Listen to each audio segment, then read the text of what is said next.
भारत वापसी और जागृति की मशाल। वो लौट आया था, पर अब वो पहले जैसा नहीं था।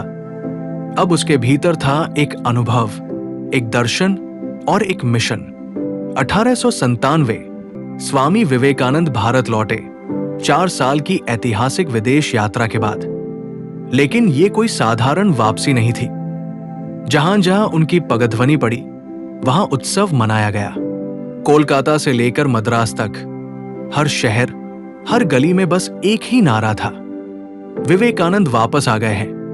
बच्चे उनकी तस्वीरें हाथ में लिए खड़े थे, बुजुर्ग उनकी एक झलक पाने को लालायत थे, और युवा वो बस उनके होठों से निकलने वाले शब्दों का इंतजार कर रहे थे।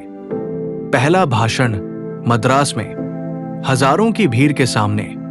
ये देश सो रहा है और मैं उसे जगा कर रहूंगा।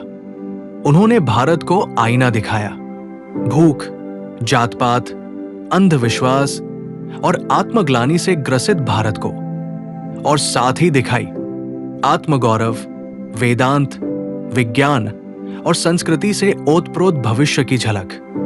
रामकृष्ण मिशन अब सिर्फ एक विचार नहीं था, ये बन चुका था युवा चेतना का संग्राम। गांव-गांव जाकर उन्होंने शिक्षा केंद्र खुलवाए, नारी शिक्षा को बढ़ावा दिया, अस्पताल, पुस्तकालय, अनाथालय और युवा प्रशिक्षण केंद्र बनवाए। एक इंटरव्यू में किसी ने पूछा, आप पश्चिम में जाकर क्या लाए? विवेकानंद मुस्कुराए और बोले, भारत के लिए आत्मसम्मान और पश्चिम के लिए भारतीय अध्यात्म। उन्होंने ब्रिटिश सरकार को भी खुली चुनौती दी। कोई गुलाम देश कभी महान नहीं बन सकता, भारत को अपने पैरों पर खड़ा होना होगा। उनके शब्द युवाओं में लावा बनकर फूट पड़े। लाला लाजपत राय, नेताजी सुभाष चंद्र बोस, भगत सिंह, रविंद्रनाथ ठाकुर, इन सभी पर स्वामी विवेकानंद का गहरा प्रभाव पड़ा। ये वही दौर था जब क्रांति की चिंगारी आध्यात्मिक चेतना में बदल रही थी।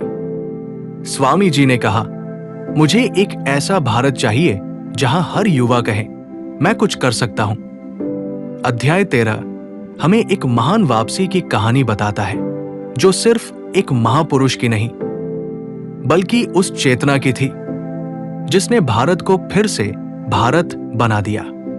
ये एपिसोड समाप्त होता है, लेकिन एक सवाल छोड़ जाता है, क्या आप उस जागृत भारत का हिस्सा बनेंगे जिसकी कल्पना विवेकानंद ने की थी? उत्तर कमेंट बॉक्स में जरूर लिखें, और आगे के अध्यायों को सुनने के लिए inspire India creation YouTube channel को सब्सक्राइब करें। धन्यवाद।